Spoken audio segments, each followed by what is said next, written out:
Welcome back, everyone. We are now poised to go on to our final panel of this first day. I'm very pleased to welcome to the co-moderation of this panel Dr. Patterson, who will be joined by Dr. Dennis Dixon.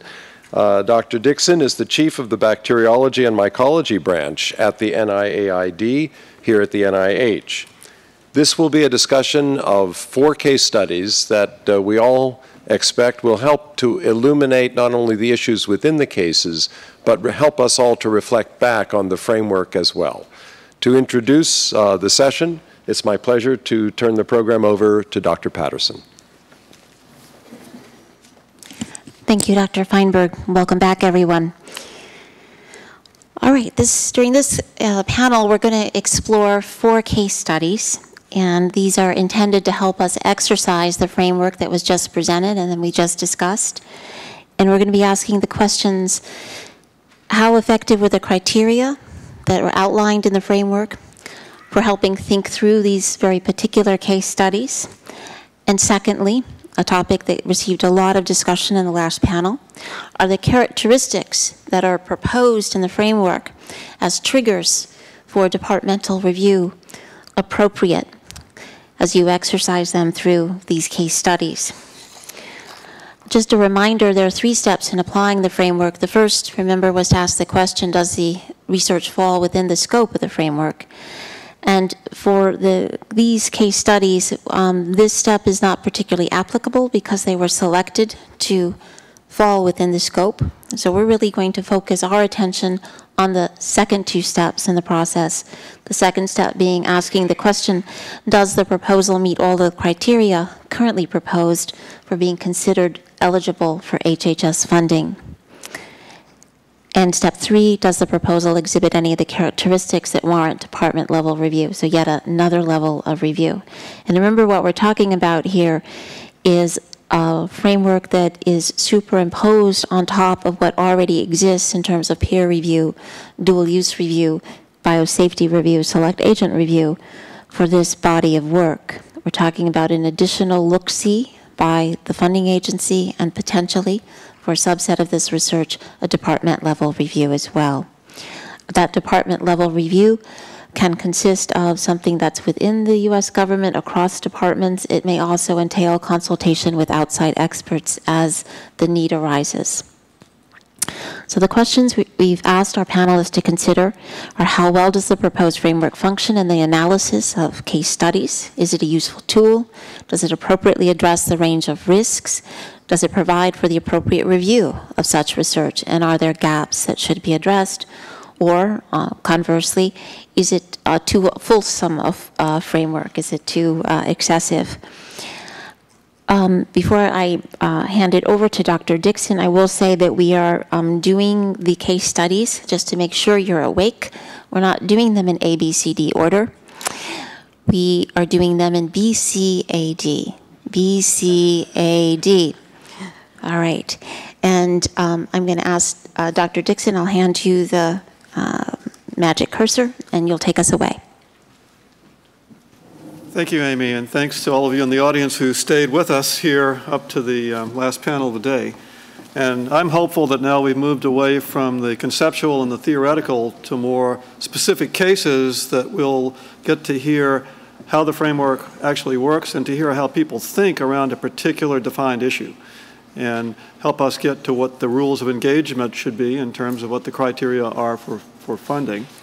And we'll use the similar format that what one would use in the peer review, even though this is for a higher level of review after the scientific review has been done, by having 3 people comment in sequence on the thought process they've gone through relative to that decision and how the framework helps them. And then that'll be 5 minutes per person again. And then we'll move to, just like at a peer review panel, going into the full panel discussion before opening it up for all of you in the audience to give your thoughts around these concrete cases. So starting with case B, which you see up here on the screen, I'll just go through the overview, and then I'm going to turn it over to our first reviewer to go through the thought process. This is a study where investigators are interested in further exploring the mechanisms that control HPAI H5N1 virus transmissibility in the ferret model.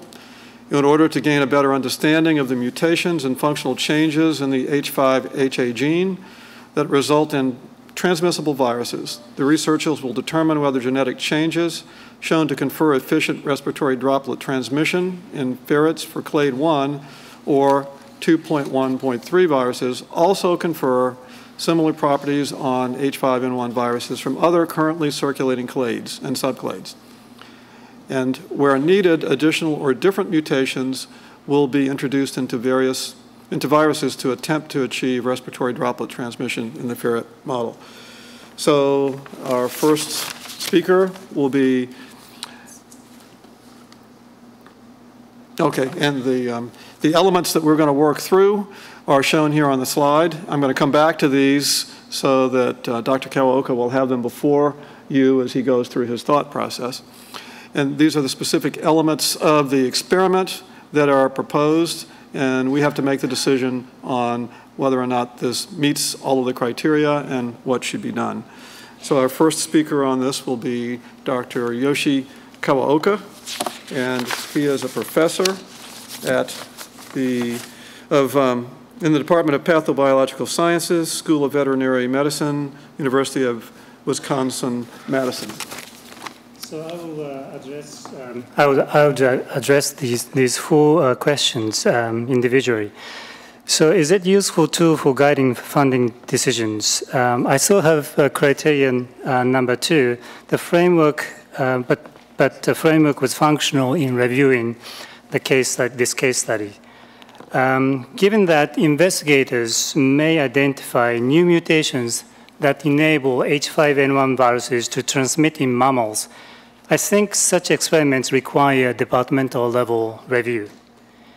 May I add that this is the same decision I would reach using simpler criteria I described in the previous session, that is the experiments that introduce functions not known to exist in H5N1 viruses in nature. So is it a useful tool? Yes, it could be. It will depend on how the reviewer interprets the criteria. So the second question, does the framework appropriately address the range of risks associated with the research? Yes. Most risks are covered by criteria number 4, biosafety risks to laboratory workers and the public, and number 5, biosecurity risks.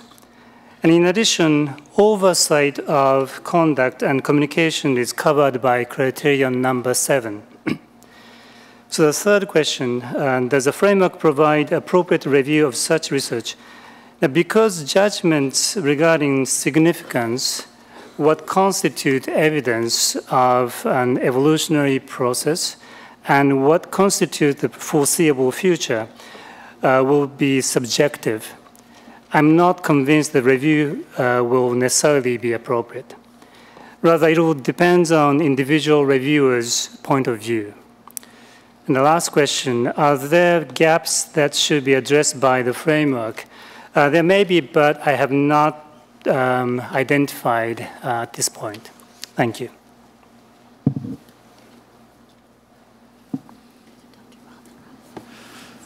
Thank you, Dr. Kawaoka, and we'll move on now to Dr. Robin Robinson, and he is, as you know, the director of the Biomedical Advanced Research and Development Authority, otherwise known as BARDA, and a Deputy Assistant Secretary for Preparedness and Response, Department of Health and Human Services.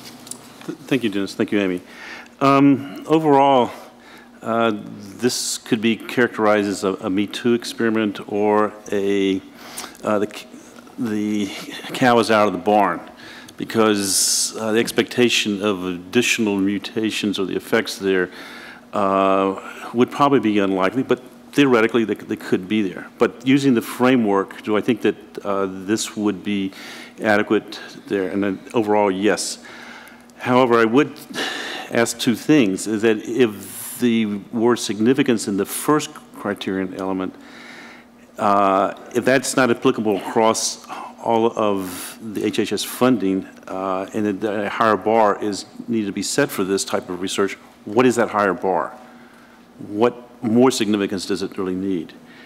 Secondly, I think I struggle with the problem that has been said by nearly everyone, and that is that there's a lot of ambiguity in criterion element number 2, and is it really absolutely necessary to make this go forward?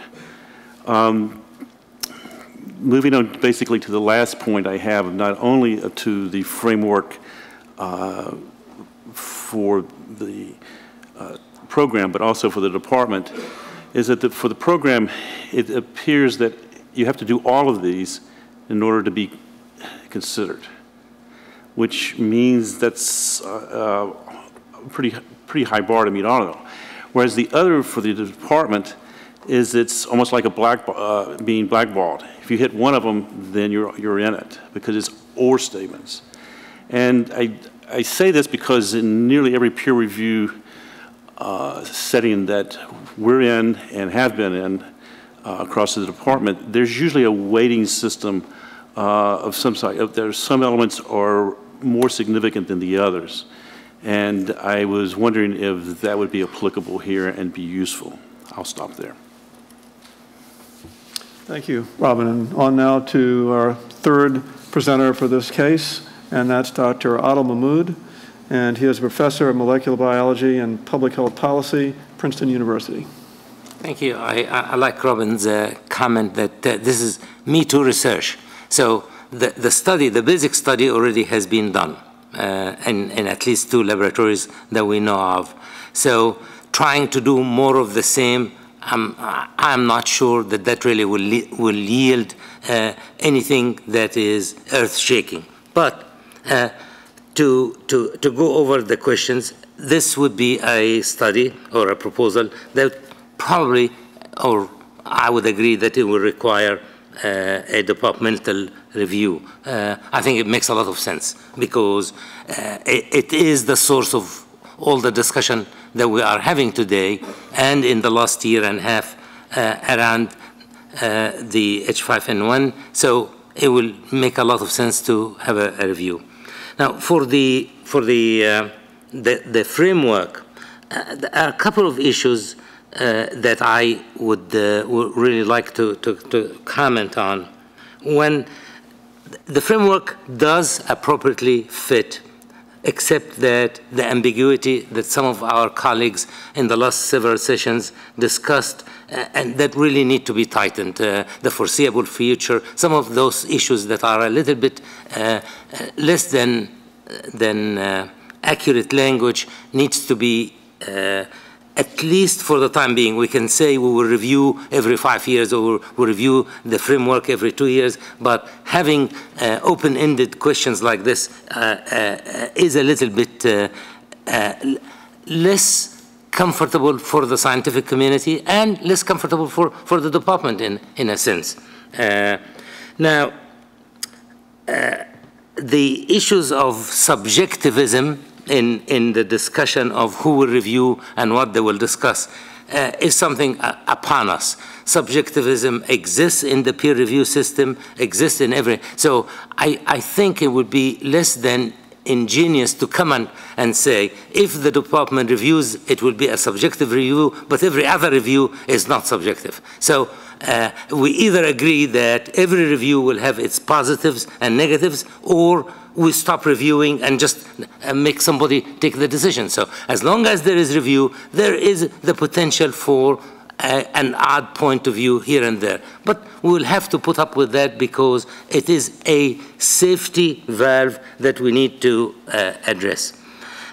In the proposal, there is some counter measure efficacy about the antivirals and vaccines, and this is just using may be effective is the most dangerous statement here, because, I mean, the fact of the matter is we don't know whether the antivirals and the vaccines we have will work against any of these viruses. So basically, we are moving forward with agents or with microbes that we do not understand their susceptibility to the countermeasures that we have today. Does that mean we should stop doing it? No, but we should have to put up with the risk of it might be that there are no countermeasures. And to come up with a new vaccine is not really a simple exercise. It's a very, very time-consuming and dangerous exercise. I'm not sure that I'm comfortable to get into gaps at this point. Thank you. Okay, I think now we'll open it up to the full panel for people who haven't spoken to give their opinions and thoughts.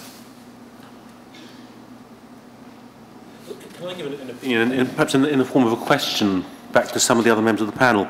To point 4 about mitigation of risk to other laboratory workers, is there anybody who does this work who can offer me the model answer for what the ultimate mitigation would be? Will the answer to that question ever be yes? That sounds like a question for Dr. Cox. So if we think back to the work that was done on 1918, at least I can speak to the work that was done at CDC and say that the laboratory workers who worked on that virus worked under conditions, biosafety level 3 conditions, biosafety level, actually enhanced conditions in biosafety. With any animal experiments worked under biosafety level 3 ag conditions. They were on antiviral prophylaxis. They were followed daily in terms of developing any respiratory symptoms. Their families were also followed and so on. So, and at that time we didn't have a vaccine. Had we had a vaccine, we would have used it. For H5N1, there are available vaccines, and many of our laboratory staff have been vaccinated. And as Dr. Robinson mentioned, there will be an offering around the United States of H5N1 vaccine to laboratory workers. I think I'll ask now if either Dr. Kawaoka or Dr. Perez have any additional comments they'd like to add as people who work directly with such viruses. Nothing more to add to what exactly Nancy said.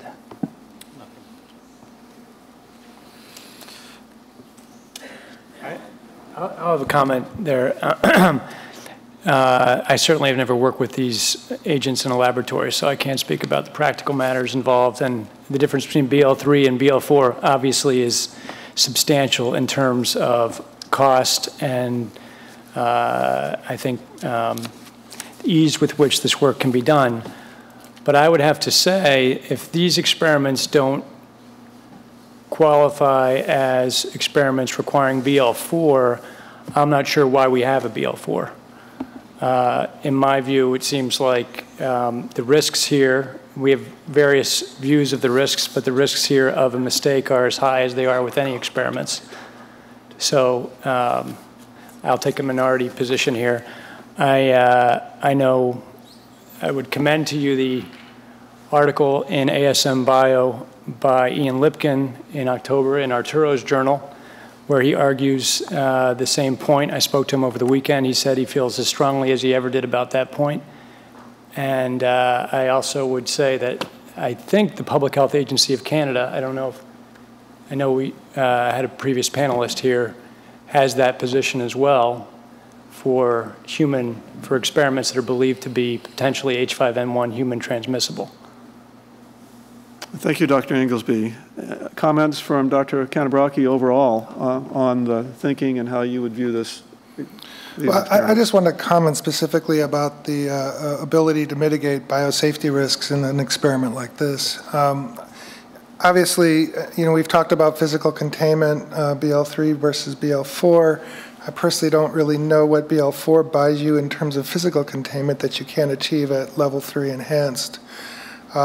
In terms of, biological containment is another very important component here. Training and competency, these are things that we would be looking for in investigators working in this area. And again, that in my mind mitigates considerably this risk. But I can't emphasize enough the importance of a good occupational health program. And obviously this is a little bit more complex with influenza, whereby you could be infected and not yet show symptoms. But having a mechanism whereby any illness of an investigator is reported through occupational health, regardless of a known exposure or not, is an important step in that direction. So I do personally believe that with the many requirements placed on these projects, that biosafety and biosecurity can be mitigated to an acceptable level.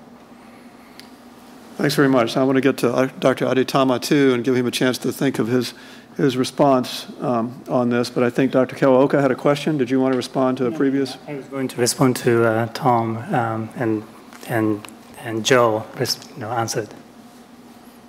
Feel free to do so if you have something. The point I was trying to make is that, do you know the difference between BSL-3 ag and BSL-4?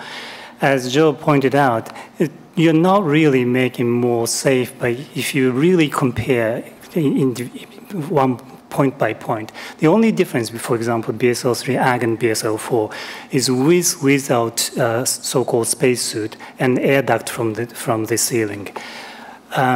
But in BSL-3 agriculture and BSL-3 enhanced, that can be mitigated using this powered air purifying device. And also the shower that we take with the influenza virus being enveloped the virus, shower with the detergent that kills the virus. So you're not really making it more safer by using BSL-4. Thank you. Dr. Aditama, any thoughts on this particular set of experiments? Anything different from what other people have said? Actually, not really related to the specific case, but I just would like again to mention that on this framework, also in this case, that the involvement of scientists and researchers from the countries that will be affected should be included in the framework concept. It's not related directly to this one. Okay, we have a half a minute left before we move on to general audience discussion. Any burning last comments from those who haven't had as much time at the microphone? Comment about the safety of workers on any of these enhanced viruses. I don't think saying that they have been giving the H5N1 vaccine that we have currently is a guarantee for anything. I mean, A, it's not really a very good vaccine, and B, we don't know whether it works against the enhanced pathogenicity of H5N1 or not. So consequently, I think these people are at risk. Obviously, practicing the BSL enhanced capability is the only way to protect them in a disciplined way. Adil, are there things that could be done in vitro or in animal models that would help you to feel better informed about likely protection in humans? I wish. No? Okay. Yes, final comment before we open it up. There may be some misunderstanding about this, the viruses that Ron-Fouché identified and we identified, that is ferret transmissible viruses. The antigenicity of these viruses are the same as the original virus. And there was some misunderstanding from Dr. Woolley's statement this morning. Actually, the sera from individuals vaccinated with the vaccine, the H5 vaccine, react better with these viruses than the original virus. I wish that applies to protecting humans against an infection. Well, then we are negating the influenza vaccine program. Okay, now we really want to allow sufficient time for those in the audience so we can get an open global discussion of this topic. So we have one comment over here on my far right to the room. Yeah, I just wanted to clarify maybe the classification of the transmissible H5 by the Public Health Agency of Canada as a level 4 agent. It was done following a risk assessment, and one of the reasons was that there was no formal data out there indicating that vaccine or drug will be efficacious, although from a scientific perspective, in all likelihood, they would be. But there was really no real data. That was one of the reasons. The other reason is you may or may not know, in Canada, 1918, for example, influenza is a level 4 pathogen, although it's level 3 in the US. And then this brings one thing is that I think everyone should realize that every country do their own risk assessment and get to their own conclusion on the level of containment that is suitable to do the work that is proposed. And this is not going to change. I think it's an important aspect to always keep in mind. As to the difference between, in my view, 3 ag to 4, I think it's a little more than just The pressure is different, there's the sealed door, there's different SOP, but overall, you know, I think again, it goes back always to the risk assessment that is done at for one specific work that is done on one location. And if I can tell you, my own recommendation for the transmissible in Canada was NS level 3, although it was decided otherwise. But okay, thank you. Can I just comment on that? Tell me if I'm wrong, but I feel like in nature they had an interview with either an individual or a team who made that determination in Canada. And in addition to what you said about the uncertainty about vaccine, I thought they said also that it was the relative scarcity of vaccine supply in the world that also gave them pause. Even if the vaccine was effective, they're worried that the absence of a vaccine created too high a risk for pandemic. that's correct. And Christina, who was part of this risk assessment, she's right here standing, so she can answer better than me. That's helpful. And we can also talk about it. I mean, I had planned to talk about it as well tomorrow. But yeah, she knows better than me about the risk assessment. Very nice segue. So could you please identify yourself for the benefit of everyone and do I need to turn this chime on? in? No, I guess not. So my name's Kirsten Jacobson. I work for the Public Health Agency of Canada and the regulatory group that that does determine risk group and containment requirements at the most broad level for pathogens in Canada. One thing I wanted to point out was exactly as Dr. Kalioka mentioned, something that we'll be able to touch on tomorrow is the fact that the way we talk about the requirements in biosafety containment is not universal. The requirements or the measures that were in place in Dr. Kalioka's lab and also in Dr. Fouchier's lab are ones that we only require at containment level 4 in Canada. So that's an important distinction and something to keep in mind because it impacts how we look at addressing risk and something that we should look to streamline universally. So the other point is, as you mentioned, when we do risk assessment, we assess the individual risk and the community risk in line with the risk group definitions that are quite universal. We look at the pathogenicity not only to the individual, but also the transmissibility and the availability of vaccines. And so those all impacted the risk group definition and will need to be revised given the new data, giving future data into our pandemic influenza preparedness. Thank you. Comment over on the far side of the room. Just quickly, I would remind our Canadian colleagues that although every country can and should come to its own determination here, Wisconsin is only a few steps away from your border. You know, I'm not going to debate the finery of classification of risk group with the people in this room, although it seems obvious based on what I know about biosafety that these are obviously risk group 4 agents and this stuff should obviously be handled in a BSL-4. But I will say that, but without going into the technicality, I would just make one observation, and that's that one of the concerns that's articulated by a lot of people is that these experiments might be reproduced at other facilities all around the world. Now, does the United States want to set the example of conducting this type of research at BSL-3 when we also have the fear that there are lots of BSL-3 laboratories and other locations in the world that don't adhere to our standards, which I think we have an inflated view of our own standards, but nevertheless, which may not adhere to even what we do? You know, is there going to be a boomerang effect of doing that we might very well regret? Thank you for that comment. Any response from the panel? Dr. Kalioka. I agree with you. First of all, I don't agree with you about the first biosafety point. Biosafety, this experiments, and many actually agree, this type of experiments can be done safely with enhanced BSL-3, as long as you identify those, what is enhanced. I agree with the second point that this study or this kind of experiments or the work with this kind of viruses should not be done in just regular BSL-3. That is why we put the moratorium on the experiments as a scientific community. And we are waiting for the government to issue the proper guidelines in terms of biosafety and biosecurity. And once we know that, then we will enforce that to the community and follow that guideline. Thank you. Dennis?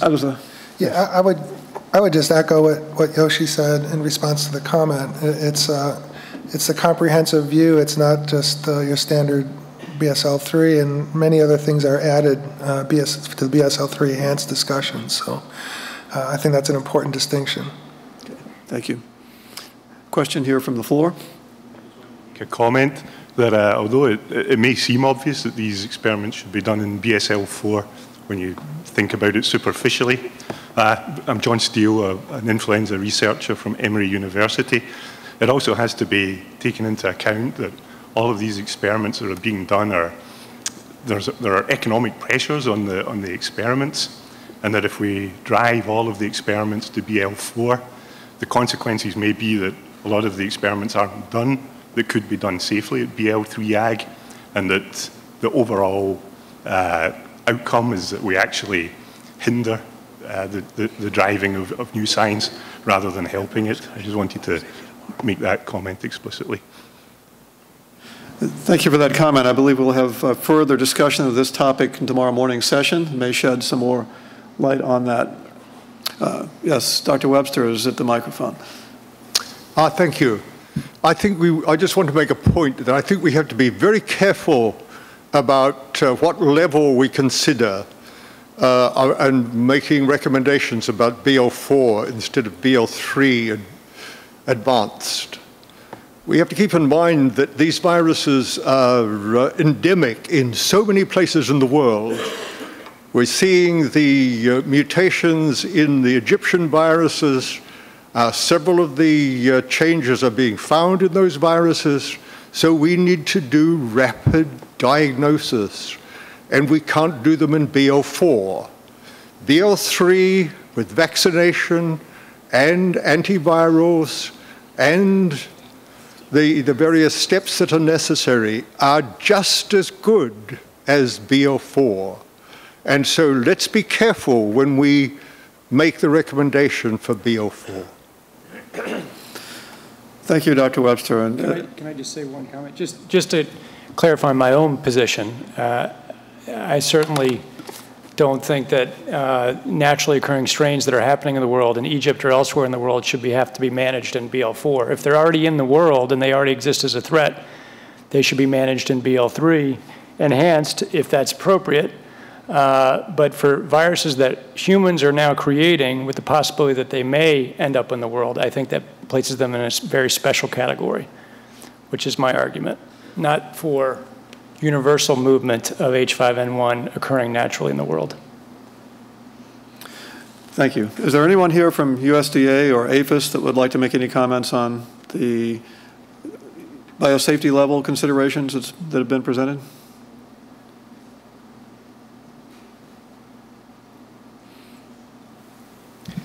Joe Kozlovac, USDA ARS.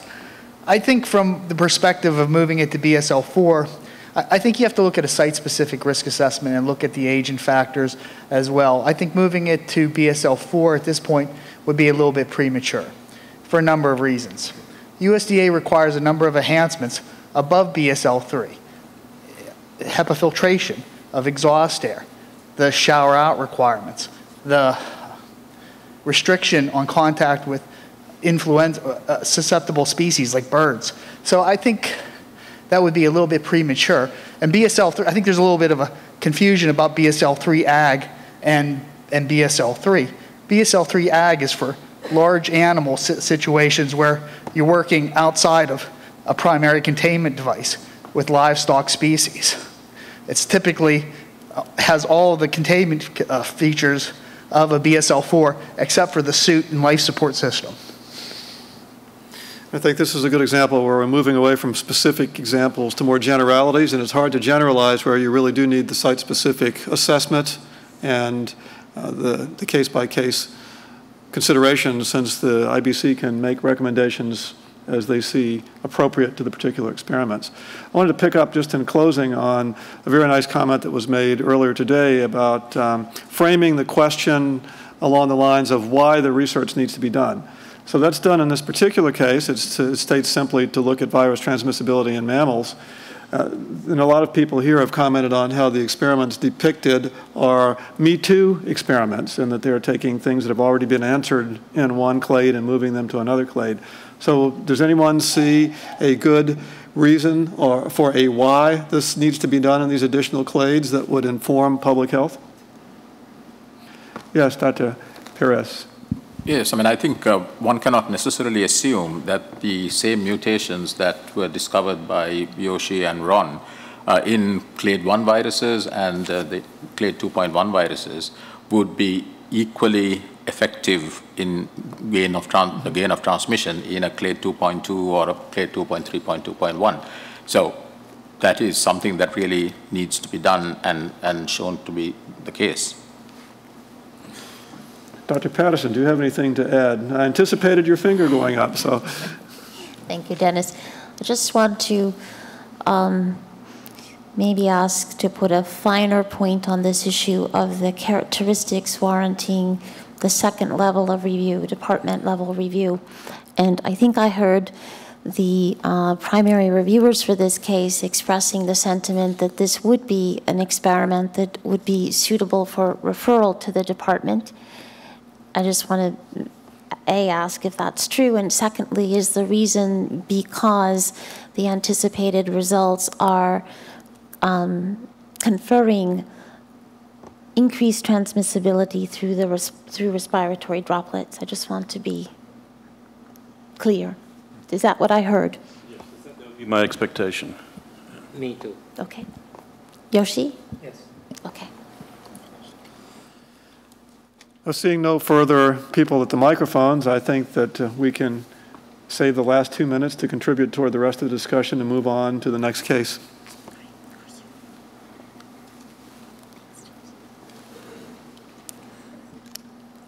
All right. Case C. Previous experiments have shown swine to play an important role in influenza ecology by serving as a mixing vessel for influenza viruses.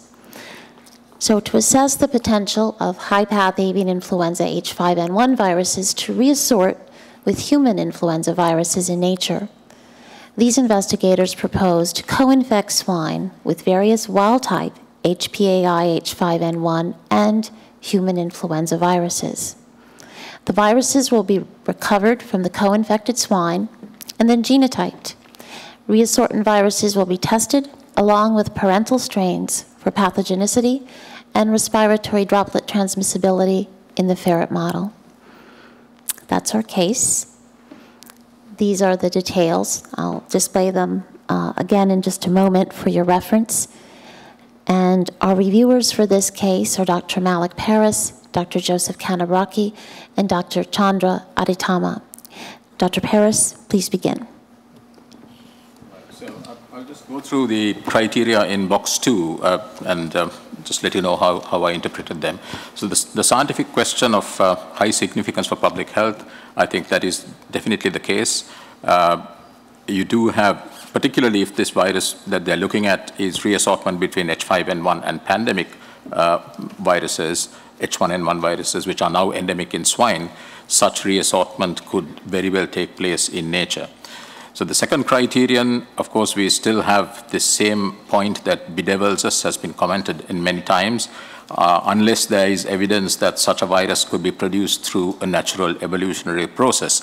But as I pointed out, to my interpretation, it is certainly conceivable that such a reassortment could take place. I mean, just concrete data, 2/3 of the influenza viruses, that swine influenza viruses we isolate now in China, have pandemic genes in them. So it's quite likely possible that H5N1 and these viruses might reassort. Are there alternative methods which can address this question with less risk? I would say no. Arguably, somebody might say that you could use ex vivo explant cultures of the swine respiratory tract to do these, and that is true, but it still will not address the total question of reassortment in the whole animal, because explant cultures don't have everything that a whole animal does. The biosafety risks have been addressed to my satisfaction in this particular case.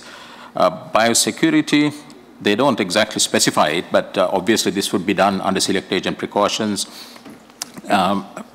The other issue is that, as they say, they don't know whether the vaccines that they are using will be effective against these strains.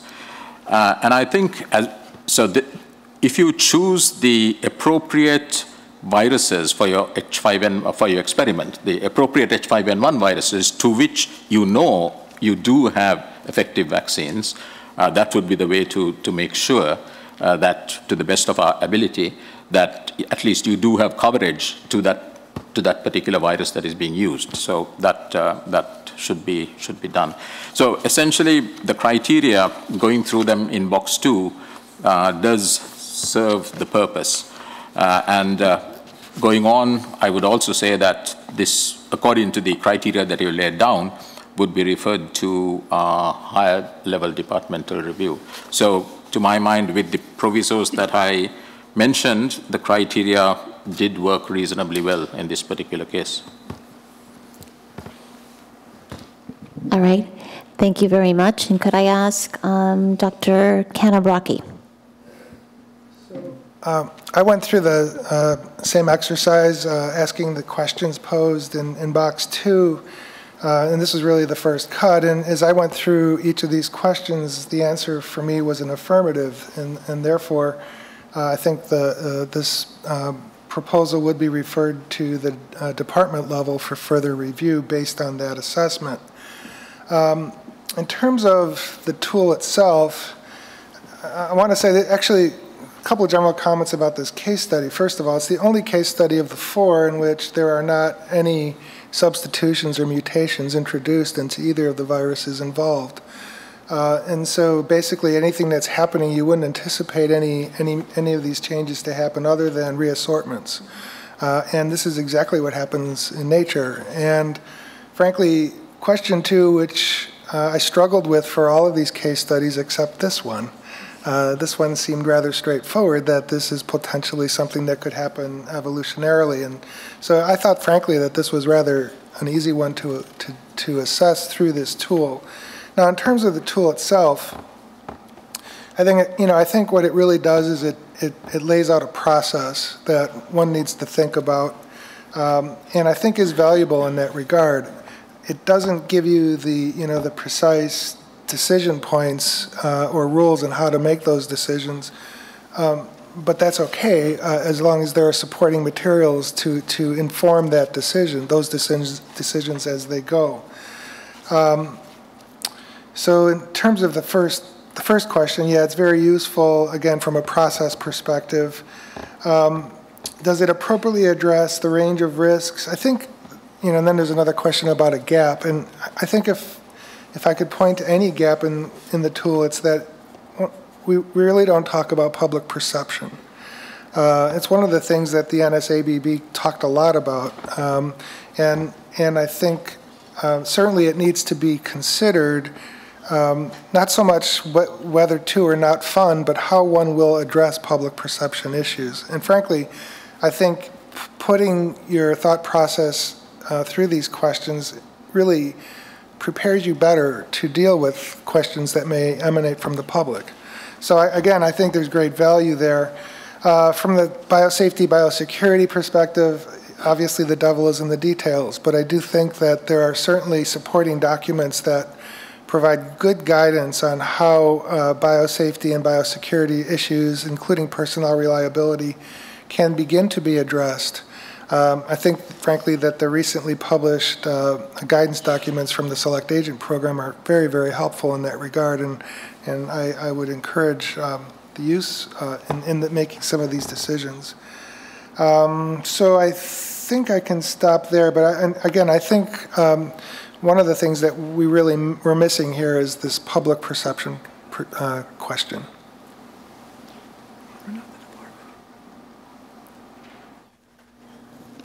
Joe, just to, Dennis is whispering in my ear. I just want to make the point crystal clear.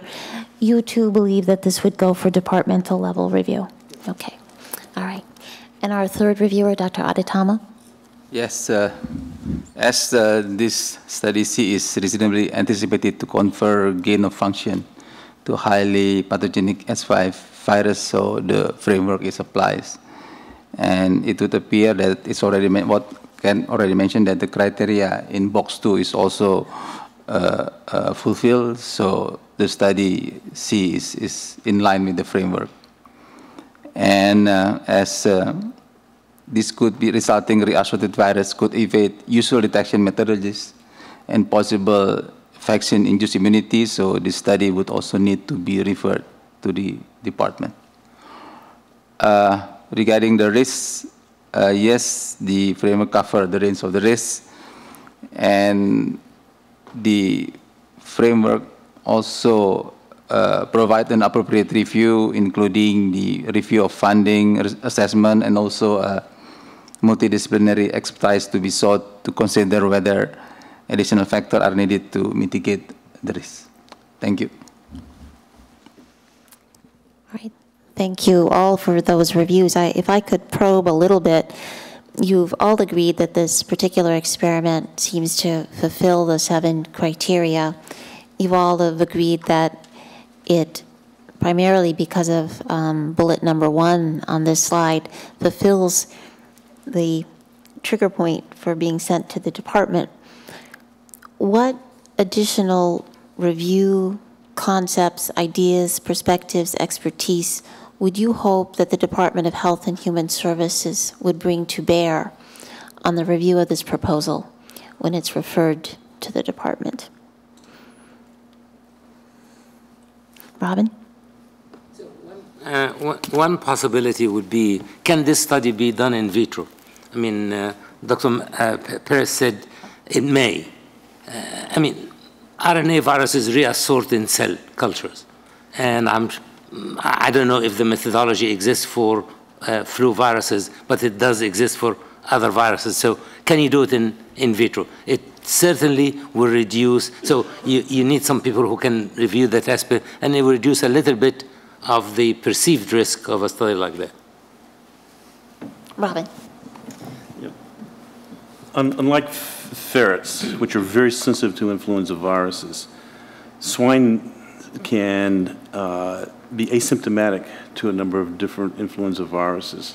So I would insist that, like your ferret colonies, which have to be, quote, clean, that the swine that they're used here do not have any known detectable influenza viruses, because it would distort the entire reassortant events that would occur because they may be carrying asymptomatically another influenza virus.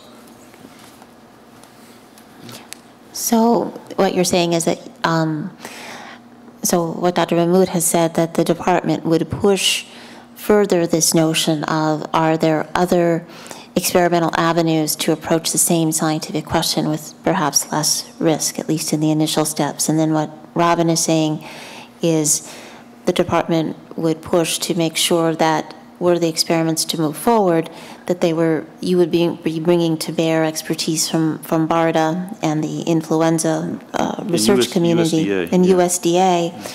And that's another point that was brought up on our previous panel, that with regard to experiments with this virus that involve agriculture, animals, that those would be done in a collaborative fashion with our sibling department.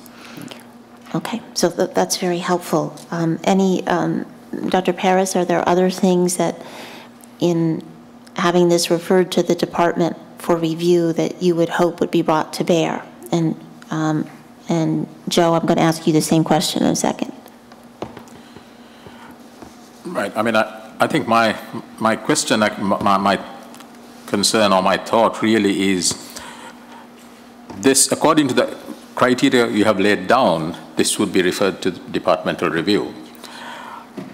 However, I'm not totally convinced that this review cannot be done at the level of NIAID, because this is quite different to the previous experiment or the experiments of Ron and Yoshi, where you're doing a real gain of function in a deliberate fashion to generate a transmissible virus. You're doing a reassortment.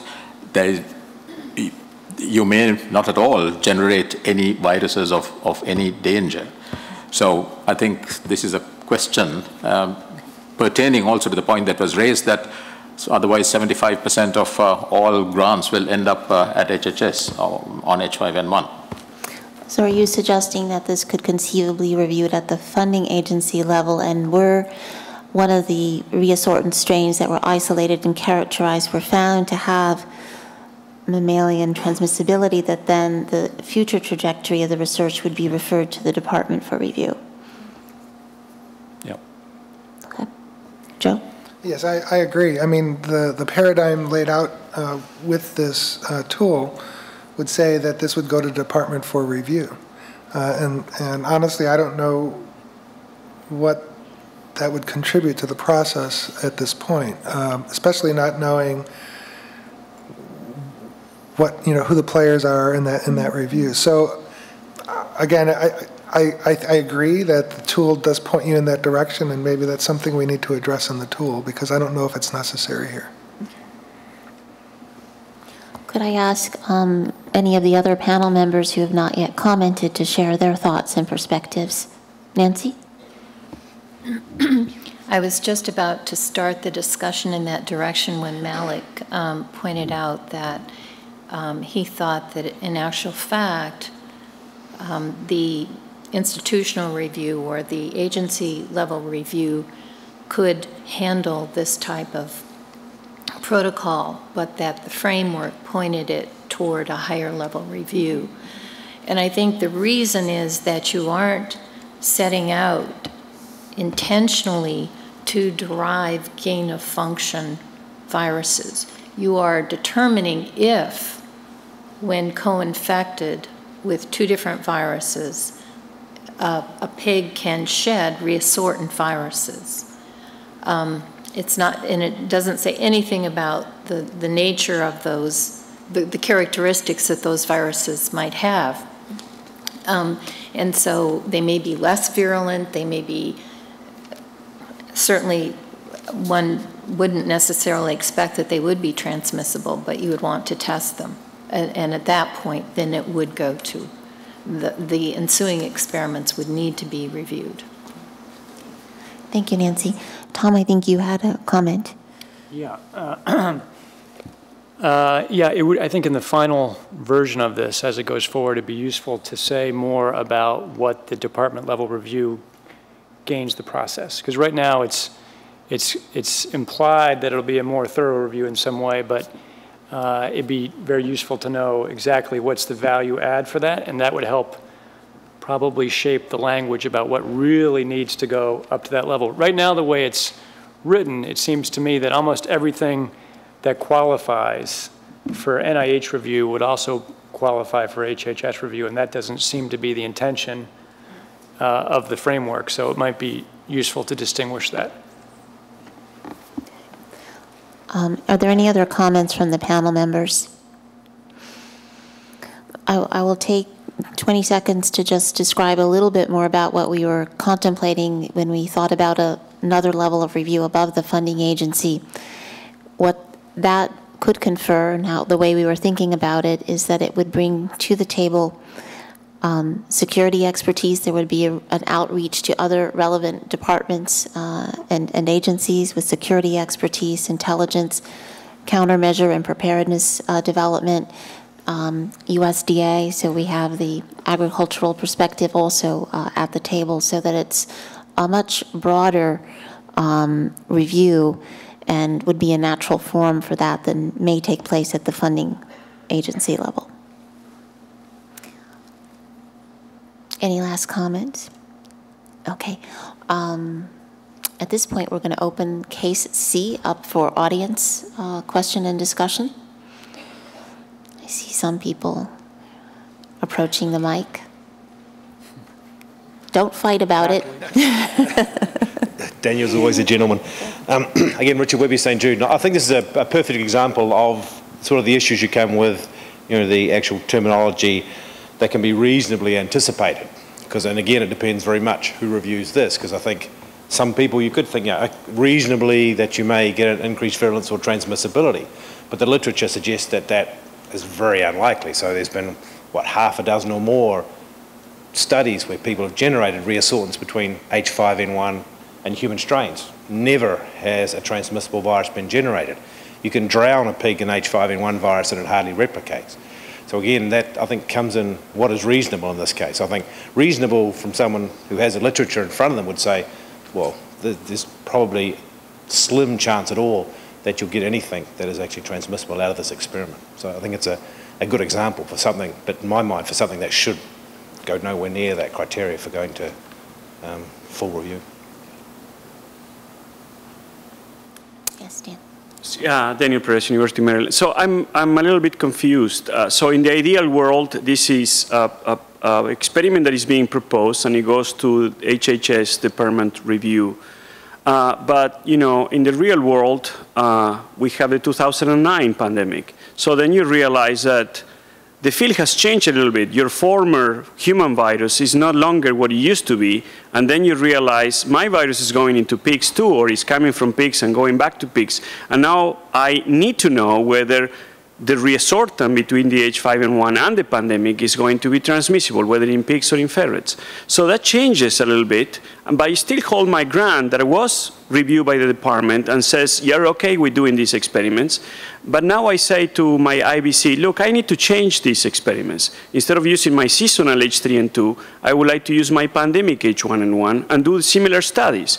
So the IBC says, it's okay. And where the department comes in here, where HHS comes in here. I already got my grant, the IBC is okay. So what is, do I need extra oversight? Do I need the blessing from HHS saying, you're okay doing this? I'm really confused about that. Dennis, some thoughts? Well, I think that this is a good point. I do think that the research oversight proposed in this framework is meant to be ongoing through the research life cycle, but I don't think that if the research is not triggering additional characteristics or fulfilling more characteristics in the framework, I don't think that we anticipate it coming back through review each time, but rather that there be set up at the institution and with the funding agency program staff dialogue so that emerging findings are shared and an assessment can be made along the way. It is not envisioned that every single time you change the experiment that you're going to have to go back up to the department. Dennis, anything to add on that? It'd be interesting to see if the audience has any thoughts on that from any of the sectors.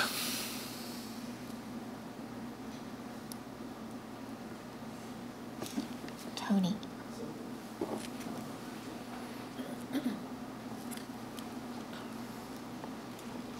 We had discussed this internally, and I think it's important for people to appreciate that the way the framework is written, if you go to box 2, you're talking about gain of function research, and then you give 7 criteria for whether or not we're going to fund it. But right from the get-go, we're talking about gain of function research. Then when you go to box 3, if it's gain of function research, it goes to the department. Therefore, everything we're talking about in box 2, by the way this is written, goes to the department. Now, if that's not the case, we should clarify it because that's the way it reads.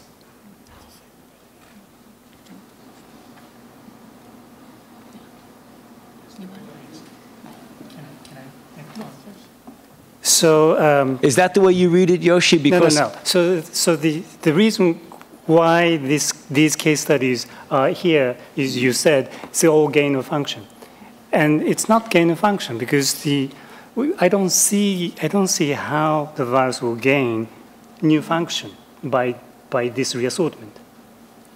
No, I understand that, but once you decide it's gain of function, it goes to the department, according to this. The cases are good cases because the discussion we're having right now, is it really gain of function or not? But once a decision is made that it's gain of function, according to the framework, it goes to the department, I think. If it's gain of function in mammals. Yeah. Of course, mammal. We're only talking about that right now. I don't care if it gains a function in something else. I mean, mammals. Yeah, I completely agree with that and think we need clarification on this point because it's, you sort of bypass the department, the agency level review and send everything to the department otherwise. Good afternoon. I'm Charles Russell in influenza research at St. Jude Children's Research Hospital. And I also have questions about how are we going to define gain of function. And a lot of these examples are good examples, predominantly trying to address transmissibility, but let's also think about pathogenicity and to try to be concrete to get to the point, are 75% of the projects going to go over for departmental review, looking at the criteria in box 3 about this gain of function. Say if in characterization we find that one H5N1 is moderately pathogenic in mice and ferrets and another is not pathogenic at all. For pathogenicity research, we'll want to try to understand what made the one strain more pathogenic than the other, or what caused the loss of function. If we take the non-pathogenic virus, and if it's very closely related to the moderately pathogenic virus, and if we make the mutations, try to pinpoint the mutations that differ between those two viruses, if we introduce some residues from the moderately pathogenic virus into the non-pathogenic, is that a gain of function with respect to that non-pathogenic virus? Because if that is, then essentially all of the pathogenicity research will be triggering the criteria in box 3 to call it gain of function, and we'll have to go to departmental review, even if it's just mutating a residue in this non-pathogenic H5N1 strain. So how does the panel see that question, and does it trigger departmental review? Nancy and Malik, could I ask you to respond to that initially, and then any other panel members that would like to address that? Right. Thank you. I think that's a very, very important point, and one that I've thought a lot about. I think there are many experiments. There are actually classes of experiments which probably initially weren't intended to go to departmental review that will, with the way it's currently written, go to departmental review. And I think that you've pointed out a group of experiments that I, in my own mind, had questions about whether the department really wanted to review a comparison of two naturally occurring viruses, one that was, had an LD50 10 times higher than another one, and you were comparing the two and trying to work out which mutations that differ between the two, which mutations might make one virus more virulent than another. And you have a myriad of viruses occurring in nature with slightly different LD50s in ferrets, or even quite different LD50s in ferrets. And, some of these viruses with the low LD50s were isolated from people who didn't die, and vice versa. And so it's just a very difficult decision about whether those experiments really need to be reviewed at the departmental level, if there are all the reviews and controls in place at the institutional level or at the agency level. I'll ask a question about that too. I think it's the same general point you were getting to, Nancy, and that is in box 2, criterion 2, it's written now as if the gain of function can be increased transmissibility or pathogenicity or expanded host range. Do you care about the latter two if there's no transmissibility? How does the panel feel about that if there's no mammal-to-mammal transmissibility, if you're merely looking at increases in pathogenicity?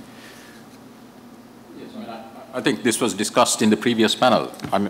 I really don't see investigations on pathogenicity as a matter of major concern. If such a virus is not transmissible, and also as Yoshi pointed out, most of these experiments are done taking a low pathogenic virus and putting in mutations to see what happens. So I think this item 2 really should focus on transmissibility, because that's really the thing that poses significant concern and threat. Can I beat a dead horse on this issue a little bit and get to the issue of what's natural and not natural? So say in this research we find this new molecular property X, and we found that amino acid signature that dictates virulence. That's a key finding, and that can help our surveillance efforts. Now, what happens if we want to see, is it just that amino acid change that will confer that property, or is there a functional equivalence? So what happens if I know that the higher pathogenicity was due to altering property X, and I know that there's another mutation that could alter that same property, but it's not the one that differed between the two viruses? I want to see if there could be other signatures because there's functional equivalency. Am I allowed to take this other mutation and put it into the non-pathogenic H5N1? It'll anticipate it to gain a function. You know, maybe it becomes a little bit more pathogenic. Is that something that we need to review at the departmental level? Agreeing that pathogenicity will be taken out of this particular equation, right? So if that Does everybody agree with that, or? I mean, I certainly do. Do we hear some of the other panelists? Persuade on the panel, and I would also agree that the focus should be on transmissibility. If you said that you were doing this work increasing pathogenesis on a virus, on an HPAI H5N1 virus that was already human transmissible by mutational work, then I would say I would view that with alarm.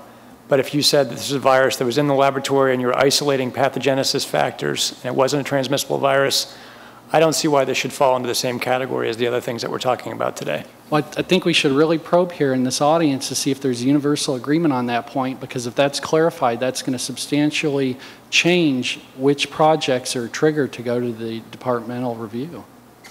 So does anybody have a dissenting opinion on that?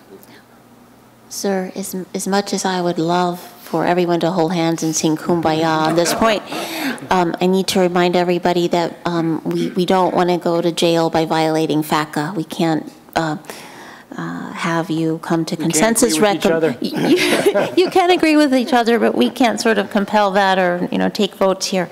We do. I think you're right that there has been a growing chorus, shall we say, of people expressing that point, and I really thank you for bringing it up. I would actually like for people, if I could, to look at this first criteria here. So these are the characteristics that, if present, would warrant departmental level review, and this first one, I think, so Malik, in light of this gentleman's comments and others, how would you edit that first bullet? So this is the criteria that would, among others, trigger a department level review. Yeah, so I thought this was addressed in the previous session, right? I mean, Yoshi's wording where that bullet would read increased transmissibility by the airborne route actually in ferrets, because that's the surrogate for transmission to humans. I mean, increasing transmissibility in chickens doesn't really qualify. So what we are really talking about is a surrogate of transmission in humans. So if we really focus on that, then I think at least quite a lot of the chaff will be reduced. Any other comments from panel members on that? Nancy, and then the gentleman at the mic on the floor. Nancy? Yes, thank you. I think that reflecting on what's happened over the past year, the concern really has been about viruses that are transmitted by the respiratory route, by respiratory droplets in ferrets.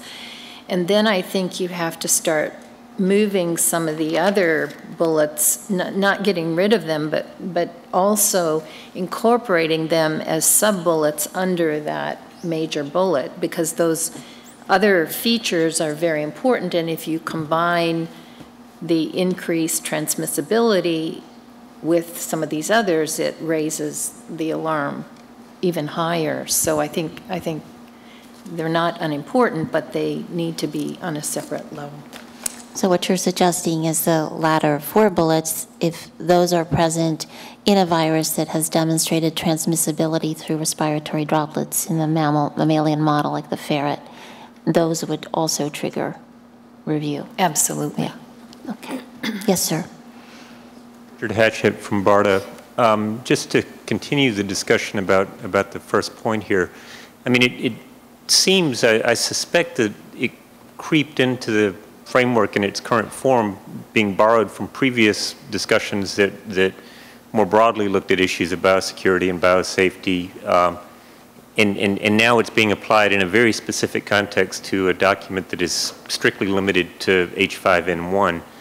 I mean, clearly, if someone were to do work on, say, an H1N1 or an H3N2 and try to increase its pathogenicity in mammals, that, you know, and it was a highly transmissible virus, that might raise our concerns, but that's a slightly different context. The one other thought that I would offer is that the way the bullet is written right now, I mean, the discussion about pathogenicity in chickens, the way the bullet is written is actually increased pathogenicity in mammals, virulence in mammals, or transmissibility in mammals, which is a slightly different discussion than research that is strictly limited to increasing pathogenicity without having any impact on its impact on mammals per se, and that might be worth considering. It may be a semantic issue that we can work out with more precise language. Okay. Thank you, Richard. I think that concludes our audience discussion for case C, and Dennis, I'm going to hand the baton back to you to discuss case A. Or do we go to D?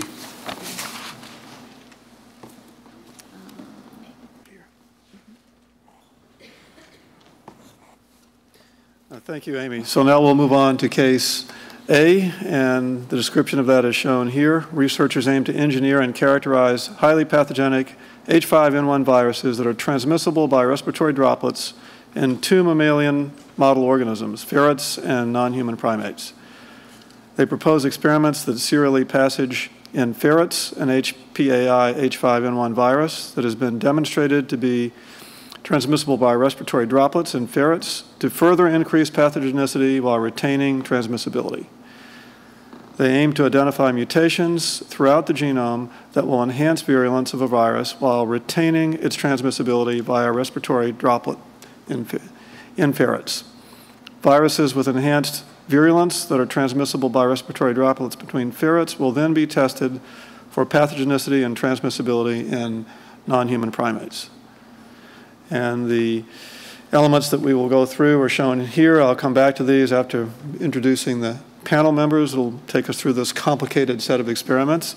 They are Drs. Nancy Cox, Joe Canabrocki, Daniel Altman, and Thomas Inglesby. So we'll start with Dr. Nancy Cox, who is at the Center for Disease Control. And I'll go back now to your elements of the experiments and invite your review. Okay, thank you, Dennis. So although I wasn't asked to do this, I'd like to preface my remarks about the application of the framework to case study A by saying that this study proposes research that I would not encourage to be done at CDC based on the scientific merit alone. However, I'm not here to discuss the science, so I will jump into discussing each criteria as it relates to this particular study. So with respect to criterion 1 and relevance to public health, what I would say is that I can imagine that there might be a lot of disagreement about whether such work would have relevance to public health. Because some would argue that the relationship between transmission and virulence should be explored, and others would argue that if experiments should be done, the 2 properties should be kept separate and, if possible, explored separately. So that actually I think criterion 1 for some specific case studies would need to be further refined with perhaps a risk-benefit matrix that would force the researchers to really elaborate on whatever benefits they might see that would be derived from the work. Criterion number 2 was also problematic because it is, as many people have said, so subjective. Some researchers might argue that a more virulent transmissible virus might be produced through a naturally occurring evolutionary process by referring to the H5N1 virus that caused the 1918 pandemic. This virus emerged in the spring of 1918 and became more virulent in humans in the ensuing 6 months or less. So some people would argue that this could definitely occur, and others would argue that a more virulent high-path H5N1 transmissible virus is not likely to emerge in nature because it is already so very virulent. So I don't think that was very useful for this particular case study. I thought criterion 3 was useful because the risks of the research could be mitigated by examining mutations that are associated with increased virulence in a non-transmissible high-path H5N1 virus. So this was very useful because I think it would suggest very clearly that risk mitigation measures should be applied. I think criteria 4 and 5, which refer to biosafety and biosecurity risks, are very useful in looking at this particular case study. And then criterion 6 was also very useful because in terms of having the information broadly shared, I can imagine that the research findings might become extremely controversial if mutations conferring significantly enhanced virulence in the respiratory droplet transmissible virus were described in the ensuing publication. I can imagine that there could be a firestorm of criticism. And so if this type of study were to be done, there would have to be a very, very carefully explicated written statement about the benefits versus the risks. For criterion 7, I think, you know, obviously it would have to go to a higher level of review and would have to be funded under a mechanism where there were appropriate controls. So I think my overall comment regarding the framework is that it is a good start. However, as written, it will certainly filter out studies, case studies such as this for higher review or even rejection at the local level. It's hard to know exactly what would happen at the institutional level. But as the framework is currently written, I think, as I said before, a lot of H5N1 studies that really weren't intended to come to higher level review will be subject to that review. Thank you. You have 52 seconds left of your time, so I wonder if you could just simplify your thoughts on at the agency level. Do you think this is something that should qualify for government funding?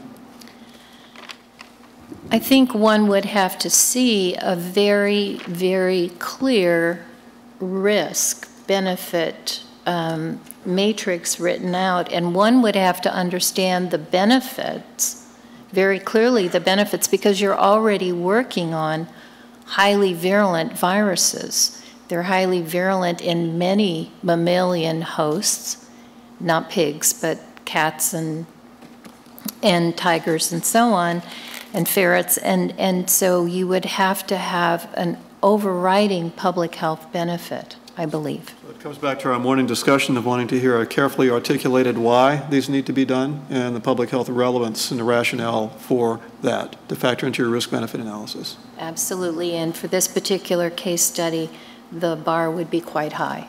And that you definitely said that this should go to HHS level if it passed the first level. Absolutely. All right, thanks, Nancy. Okay, our next discussion leader is Dr. Joe Canabracchi, and Joe is Assistant Dean, Biosafety, and Associate Professor of Microbiology at the University of Chicago. So again, I put this case through the matrix here, and the box B questions for me, and a number of times came up no as I looked at these, and I was particularly troubled by the no effort made to uncouple the transmissibility question from the pathogenicity virulence question. It really gets. Gets really problematic when it comes time to communicate the findings of this work. I know the NSABB struggled already looking at the papers we've looked at, and I know this one would certainly raise a lot of red flags, and there would be huge problems in communicating this work. And I think just given what I've just said, the decision to not fund this would be made even before it went to department, just based on the analysis of those box 2 questions. So again, this one seemed rather straightforward to me that and applying this paradigm gets you to a clear answer. This would not be funded under this paradigm. So again, just to simplify, this should not be funded because? This should not be funded because of the potential for generating a highly virulent, highly transmissible virus that would probably not evolve in the near term, because the ability to communicate this information broadly would be, I don't think would be there. And I think there are alternative methods to answer some of these questions that are less risky. So for those reasons, I think this would not be funded. Okay, thank you. And next we'll move on to Dr. Daniel Altman, who is Head of Pathogens, Immunology, and Population Health, Wellcome Trust in the UK. So I think my thoughts filling out these questions really come back to issues we've discussed previously in other contexts. I think perhaps slightly sort of unlike Nancy, to question 1, I had a sort of fairly clear yes. To question 2, I came back to all of our previous discussions about what is the nature of the foreseeable future. Scientists are highly polymorphic beings and have very different degrees of foresight, so might not agree on how far ahead they can foresee. Ditto question 3, there are no feasible alternative methods. I started out with a yes and then wrote or no, depending, because it made me think of all of those grant panels I've sat on where very simple questions come up, like does this research necessitate the use of experimental animals? And 11 people on the panel say the answer to that is yes, and the 12th person says in silico modeling, no. And again, panels and departments are very diverse in those opinions, so there might be a hostage to fortune there. Questions 4, 5, and 6, I felt like we weren't really given enough information to judge, but presumably it would be an iterative process where if there wasn't enough information there, it would emerge. Question 7, the answer was probably yes. And then if it did make it through to box 3, I've already said that my greatest wrath is reserved for the question on how one could work out whether something disrupts the induction of a host's innate immune response when we have this vast amount of uncharted territory that's only being uncovered at the moment, and we don't know what the normal innate immune response looks like, or how you'd begin to know without all research whether it's been disrupted or not. Okay, thank you. Now, I don't know if it's because I'm getting tired toward the end of the day, but even though we tried to get away from not likely to occur naturally, I keep hearing like that's creeping back into people's feelings when they go through the case presentations on this.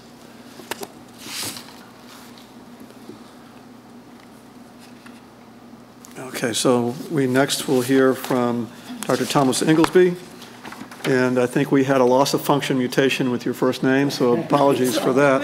My fault. And he is the Chief Executive Officer and Director, Center for Biosecurity, University of Pittsburgh Medical Center in Baltimore. Okay. So for criterion 1, I think it's clear the experiment would improve our understanding of H5N1 biology in some way. It'd give us basic scientific understanding of mutations involved in transmissibility and pathogenesis.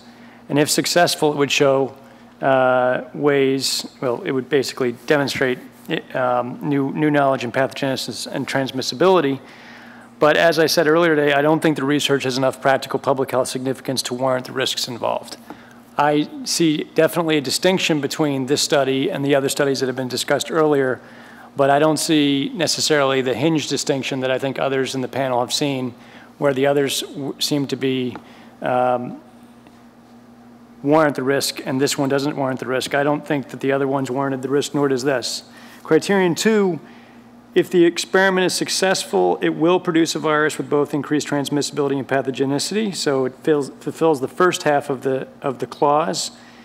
I don't think it's clear what the answer to the second half of criterion 2 is. It's unknown whether it would arise naturally. Criterion 3, I think other ways should certainly be pursued to try and answer this question more safely, and whether and when they would be viable. I'm going to leave that up to the practicing scientists. I think there's debate in the room. Criterion 4, there would be clear steps you could take to minimize the risks of this to the lowest possible level. I would say that those would include BL4. The risk will never be zero, and some risks are certainly worth taking in the world. But if the risk here is a pandemic, I think the benefits have to be fairly high to take that risk. And I do think that in terms of managing biosafety risks, that's part of the criterion 4. I think if NIH or HHS does proceed to fund this kind of work, despite the risks, I think it should not just have to say that we have mitigated the risks, but I think it should have to say publicly what they believe the high side risks are, explicitly, and then to say, and we have mitigated those risks sufficiently. I think right now we're eliding that risk a lot in our conversations. We say BL3, BL4, but we don't actually say particularly what we think those high side risks are. So I don't know if we all agree on what we think the risks are, even if they're highly improbable. Criterion 5, I think it's certainly possible to make it very difficult for outsiders to steal strains. I'm less worried about this. I think there are ways to lower the risks of insiders taking the strains from labs that we can learn from other fields like physics. No systems are foolproof, though.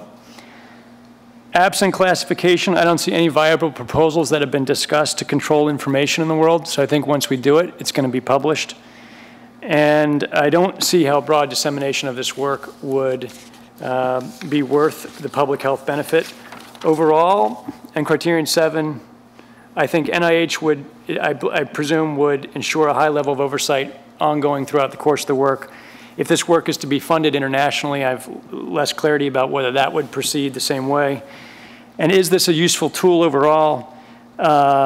I think the tool is useful. It's definitely a number of steps in the right direction. I don't think the tool resolves things sufficiently clearly to make decisions. I think Ron said clearly that we probably would have different interpretations about how to interpret these criteria. I think it depends a lot on who's doing the reviews. And I don't think that the framework as is now talks enough about what would spur particular biosafety directions. So I'll stop there. Thank you. So I think we'll now open it up for the rest of the panel, and I'll start here to my left this time and ask if Dr. Adimata has any unique thoughts to contribute on the case. Yeah, I just want to add for the criteria number 1, I think even though the transmissibility is already here, but increase of pathogenicity is important for public health matter. So I agree with the criteria 1 is important in this sense of the box 2. What's your opinion on whether or not this work should be funded? Yeah, because it is important, and for me it's more unfunded than not funded. Okay, and heard from everyone else on this table, but back over here now to Dr. Robinson. I wouldn't fund it for scientific merit. I would, much less this. I would think you have to go back and actually separate the two elements apart to be able to get an interpretable result. Thank you. Dr. Mahmood. I agree. Dr. Pires. No, I wouldn't support it either. And why not? Well, I mean, I don't, we discussed before that we would not want to combine issues of gain of function of transmissibility together with gain of function of pathogenicity. And I don't really see, well, for that purpose, from that point of view, this is not, doesn't, you know, I think it's too dangerous to do in that sense. And also from the point of view of scientific merit, I don't really see the basis of this particular question that they're trying to address. I mean, if you come to work, so for example, if you talk about the work that Yoshi and Ron have done, where they have a virus that has transmissibility, and you want to address whether that transmissible virus has lost virulence, that I think is an important question to address. But to do this doesn't make sense to me. Thank you. Dr. Kawaoka. I agree. This experiment scientifically does not sound. And also, I mean, if you passage this virus more in ferrets, the virus may become more pathogenic in ferrets. But most likely, this virus becomes less pathogenic in other species. That's how we generated live attenuated vaccines. One comment is that this really is sort of a two-part experiment because it does experiments in ferrets and then moves to non-human primates. Do you feel differently based on the species? Anyone on the panel? Does the species make a difference, or is it, would you have the same result for the ferret level research? I didn't hear a distinction in your answers, so I'm guessing there is none. Nancy. I would have the same opinion if it involved ferrets only. Anyone feel differently? Can I make a comment? Yes. It is important to understand the pathogenicity of ferret transmissible H5 viruses that Ron identified and we identified. It is important. But doing additional work shown here does not make sense. Thank you. I think we can move on to general audience discussion and see if people on the floor have comments, questions for the panel.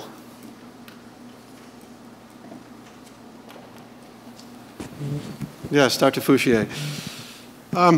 It's interesting to hear this case because this also shows that it's very timing dependent on when you ask this question. During the pandemic 2009, we were facing with a virus that didn't have a lot of virulence markers. And the first thing that we did, and Yoshi did, and many others did, is introduce every single virulence marker that we knew to see if this virus could evolve into a more pathogenic form. Now, it is quite likely that as soon as we see a little bit of H5N1 virus transmission in any country in the world, that we are going to be asking the same questions. As soon as there's the first evidence that we might be facing an imminent pandemic threat, and that virus does not have a functional NS1 or a PB2627 or a full 2,6 receptor binding specificity, the first thing that we will be asked to do is exactly that experiment. Make that virus, try to introduce those virulence markers. And so the question that's here is timing dependent. Secondly, I'm also not sure whether I would agree with what all of the opinions there are about the value of increasing virulence of a transmissible virus. If I would be able to design a perfect set of experiments to once and for all make the point of whether transmission is inversely correlated with virulence, I think that's tremendously valuable from a public health perspective and fundamental science. If all increased transmission results in decreased pathogenicity, I think that's tremendously important information. And if I need to do one experiment that would completely build that case, I would do it, if I would get permission to do it. Well, thanks very much. Dr. Garcia-Sastre. I just want to address as a comment and some thought, which I think that also one needs to make a distinction between the day-to-day research that goes through the normal peer review process, in which a case like that, if it goes, first it will go to peer review during normal grant, and it will be evaluated for scientific merit. And as it's been exposed here, I think it will have a lot of problems, giving a very good review with respect to scientific merit. And this already gives you a first review process that tells you about what is the impact that these experiments can have that comes from reviewers that are experts in this area. But there is this other scenario that Ron mentioned, which is research in the event of an emergency, when there might be some important things that need to be done that seems to fit under DUR criteria or some concerns, but however, it doesn't have the time to go through the normal process of going through peer review and going through many different checkpoints in order to get a very timely answer to a question that may be quite important in the setup of an emergency, like, for example, a transmissible H5N1 that has been emerged. And I think these things also need to be in consideration when this policy is being put in together, that there must be a way how to bypass high regulation when there is a good consensus that we need to do something very quickly and we need to get answers for a specific experiment. Well, thanks for your thoughts. And Dr. Perez has a response to, I think, the previous Yes, some of my comments are to the previous point that Ron was making. I think we did say, I mean, both myself and Yoshi just now, that it is an important, very important question to address what happens when you increase transmissibility, when you have gain of function for transmission, what happens to pathogenicity? Does it fall? Does it stay the same? Does it increase? That's an important question. So, but in this case, you're having a transmissible virus and you're deliberately trying to increase virulence, which I don't really see the basis of that. And the second point also Ron was making is once you have a pandemic, when you have a virus that is spreading in the community, of course, it is perfectly valid to see whether additional mutations that the virus might conceivably acquire might make it more virulent. But that's a virus that is already spreading in the community, which is different to this particular situation. Thank you. Any other comments from the floor? I think we have a counterpoint. Yeah, I would like to remind everybody that as soon as you put this on paper, it will still be on paper during a pandemic. And we've actually faced this problem during the pandemic of 2009, when the NIH wouldn't fund any research where we introduced resistance mutations into the pandemic H1N1 virus, which was felt like a very restrictive step at that stage. And so we did that work in Europe using different funds, but NIH would not fund it. Amy, do you have any comments on that relative to resistance, select agent rules, or recombinant DNA rules? Okay. So shall we have maybe one final comment before moving on to the next case? I have a comment, and that's that if, Dr. Fouchier, you were going to do that research now, after you had gain of function funding from NIH, that if you were to do those experiments, even with separate funding, with this framework in effect, it would need to go to the RAC, as it should.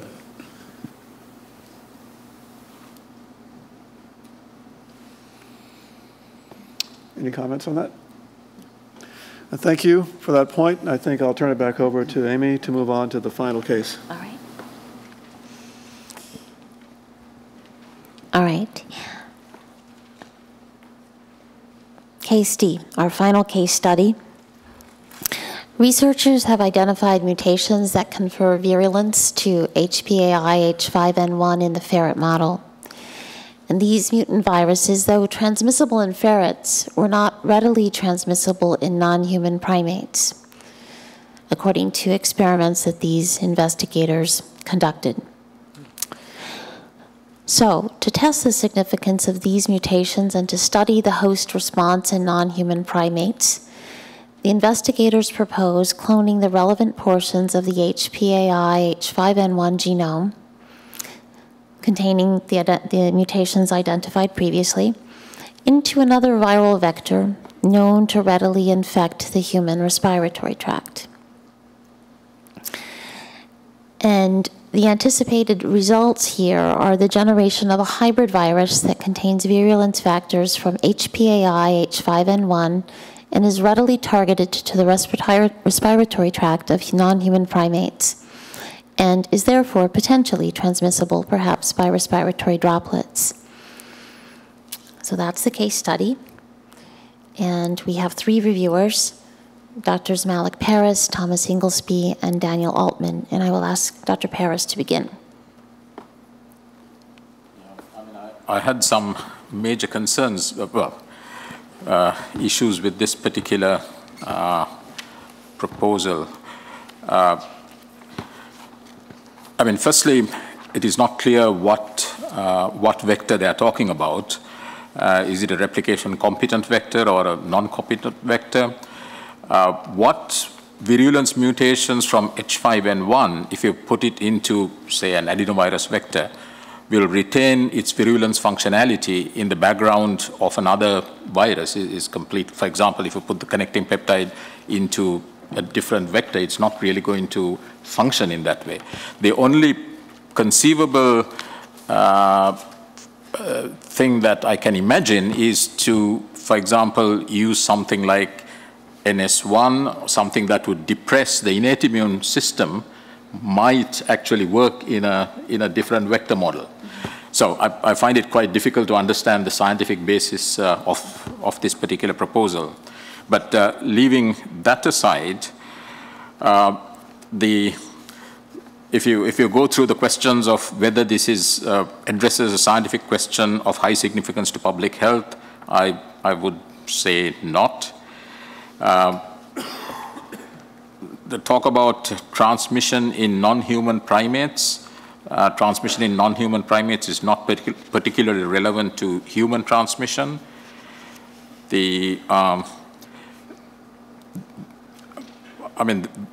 Since we don't know exactly what vector this is, we have no countermeasures as far as we can see that can be used in this particular situation. So overall, on pure scientific merit, I don't see that this would even come up to your box 2 level for consideration. That was straightforward. Dr. Inglesby.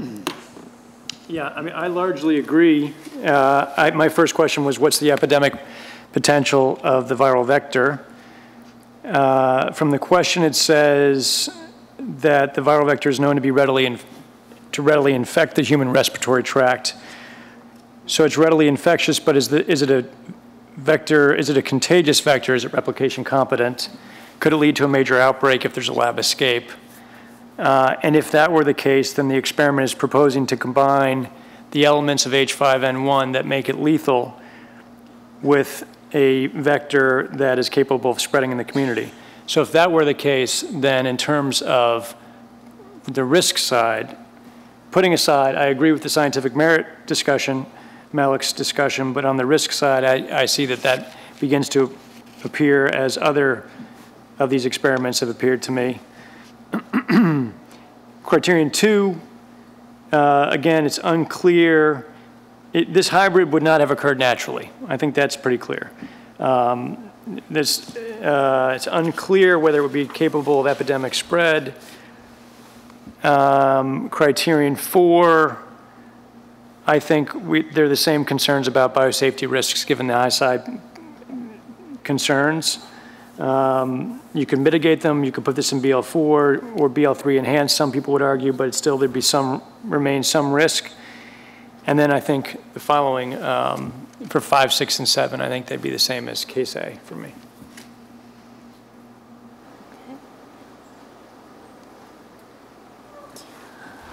to go back to Dr. Paris for a moment, if the vector were not replication competent, would that change your assessment at all in terms of the risk? Put aside scientific merit. I know it's difficult, but. Well, if it was not replication competent, then from the safety point of view, I think probably that would be okay. But from a scientific merit point of view, I really don't see, I still fail to see the merit of this particular experiment. Dr. Altman. I think all the points that I'd want to raise are the ones that have been raised already. I think the difference between this and the previous one that I looked at, case A, is that it gives you a clearer answer to criterion 2, and you know it gets past that debate about the foreseeable future. Aside from that, I think we've covered all the points. Yeah. Let me ask if any of the other panelists have any remarks to make on this particular case. Nancy? Yes, thanks. I think I had difficulty with this particular case study because I wasn't sure it really was an H5N1 gain of function study.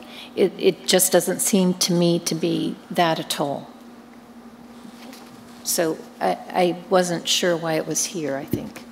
Okay, fair enough. I think that the intention was that among the H5N1 genes that would be expressed in this hypothetical viral vector backbone was the multi-basic cleavage site, so that you were somehow using HiPath H5, the relevant parts of the genome, and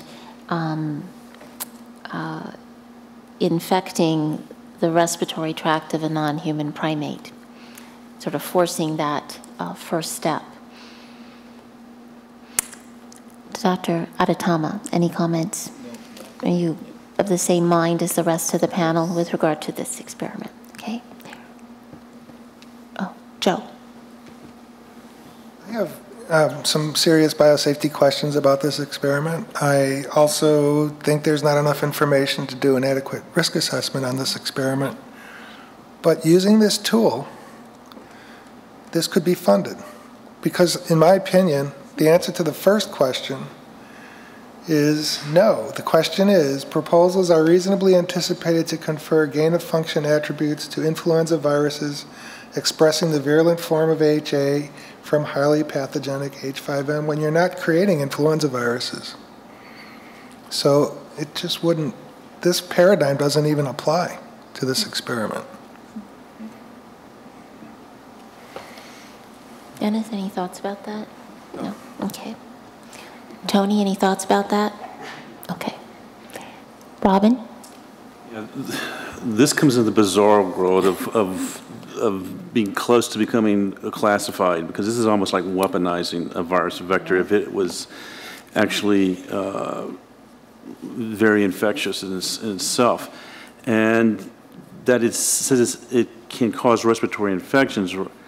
That doesn't mean it's the same thing as an influenza virus, the way it would infect. And so I'm not sure that we would get much meaning, but you could think in terms of being able to weaponize a virus vector. I mean, this is some of the thoughts that malevolent folks have. Dr. Mahmood? I think with the information you have in the case, this will not pass the first level review, because I don't know what is the vector, how it is going to go to the respiratory. So I don't think there's enough information here. This is an application that will be turned down by the primary reviewers, and end of discussion. Okay. Dr. Kawaoka. I agree. If you send this proposal to NIH, the grant will not be even discussed at the study section. So, yeah. Okay. All right. I think before we turn to audience discussion, I'd like to ask our two co-chairs, our Uber co-moderators, Dr. Feinberg and Dr. Dijkgraaf, if they have any comments to offer, both on the general discussion of the framework, which we had our panel 3, and we sort of hybridized it with panel 4 here in our case studies. But do either of you have any thoughts that you'd like to share with the meeting participants, questions you would like to ask to the panelists at this time before we turn to a general audience discussion? First, it's been a very edifying discussion, and I think the cases as illustrations and, in a way, probes into the thinking and application of the framework has been very, very effective. My own feeling is that, number one, there's no getting away from the scientific merit of the studies. You have to start with that, and sometimes you end with that. Secondly, I think we've learned that the framework, while it has a tremendous role and is obviously a great guide to systematic thinking, has certain aspects that still, I would say, need work, particularly number 2, came up again and again as a problematic application. And secondly, that if the intent of the framework is to differentiate proposals that should have more complete, elaborate review from those which do not, and yet which still aim at gain of function, right now the criteria do not adequately differentiate those that would or would not go forward. The panel and every discussion has sent everything up to higher review that represents a gain of function, and I think it was Tony who pointed out it's in a way embedded now in the current draft, so that's going to need to have some work.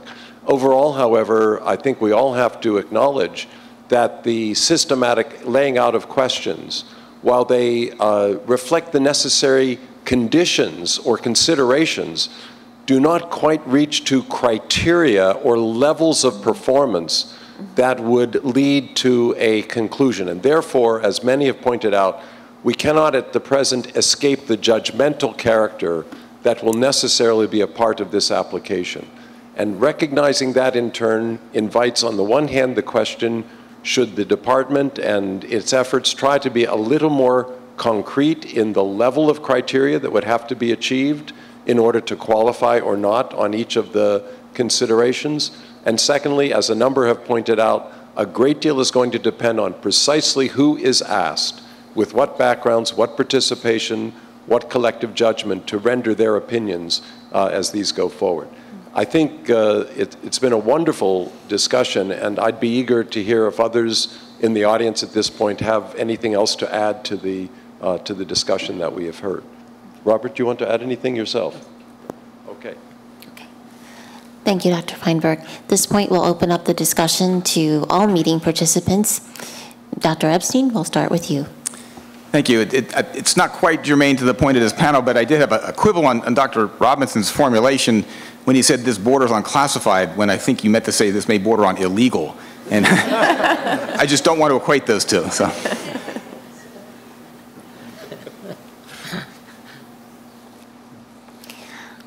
Any other comments? I see a gentleman approaching the microphone. Yes. Dave Malcolm from Science. At the NSAD meeting, there was a substantial amount of discussion about the amount of judgment that was implicit in all 7 other criteria. And I got the sense, watching on the web, that there was a feeling that 9 different people interpreting these 7 different criteria might come to 64 different conclusions. Yet today, in these 4 case studies, unless I'm wrong, what I saw was a diverse group of reviewers, a small number, but in each case essentially coming to the same conclusion on each of the case studies. First, am I mistaken in that? And second is, if that's correct, is that a surprise to those of you who participated in the reviews?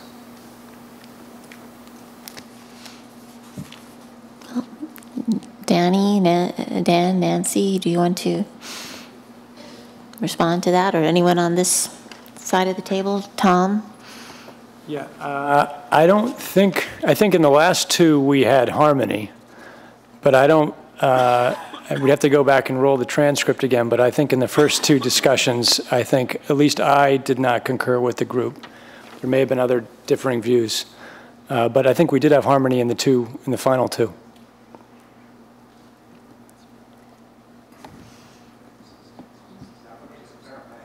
There was harmony among those who were asked. The folks were identified as the official reviewers of the. That's true. You're right. There was you were often disharmonious with me. I just wanted to make sure you noticed. Okay. Well, I would like to, are there any other more questions from the audience? I would like to return to a question that Dr. Feinberg asked, or comment, and that was the prospect of putting more meat on the bones, if you will, of criteria. I think it's 4 and 5, which are the biosafety and biosecurity. And in one sense, it's difficult to do unless you have the actual proposal in front of you. In another sense, there, I think, as some of our panelists observed and some of the members of the audience, there are a number of extant documents that set forth different risk assessment frameworks. And I'm wondering if maybe in moving forward on the framework, these have just been excellent comments. We have a lot, we're going to roll up our sleeves. We had a lot of work to do. And again, we welcome your written comments. But I'm wondering if we can't possibly tap into or reference some of the good work that's already gone on in these arenas to flesh those out a bit more, because they certainly exist. Dennis? Any comments at all on anything? Okay. Oh, Dr. Mahmood. It might be important to remember what Dr. Fauci said in the beginning. The number of applications that touch on this subject going to NIID is really very small. So it's not that this frame is going to mean hundreds of grants going to go up to the department. I mean, to start with, it is a small number. It's a smaller number from all the influenza applications that come. So, I mean, we're dealing with a very thin cut of applications. And I think that could help a little bit in crystallizing which ones of those thin cuts will go to the department. Might be 1 grant a year, 2 grants. Thank you. Nancy. Right. I'm glad that I don't mention that, because I kind of disagree with that. And I'm concerned about box 3, because if we look at point number 4, confer to the agent resistance to clinically or agriculturally useful prophylactic or therapeutic interventions. With H5N1 viruses, we've seen instances where the IC50 values for oseltamivir, that is to say that the virus is less susceptible to oseltamivir than baseline. And so we can see some mutations in those viruses, and we'd really like to find out which of those mutations is responsible for that elevated IC50 value. And so the only way to do that would be to take a virus without that, a change, put it in, and put another one in. We already know some of the antiviral resistance markers, but there are markers that we don't yet know and we would like to understand in more detail. I don't really think, in the absence of putting these into resistant viruses, because we already know a lot of the markers, that elucidating additional markers would need to go up to the department, and yet, if I look at box 3, it would have to go up to the department for review. So, if you started the box with transmissible in mammals by respiratory droplets and then went to inducing resistance, would it still be a concern to you? No. So I think that may be taken care of if we refine that bullet, as many people had suggested, by limiting it to transmissibility. Okay. Yes, John Parker.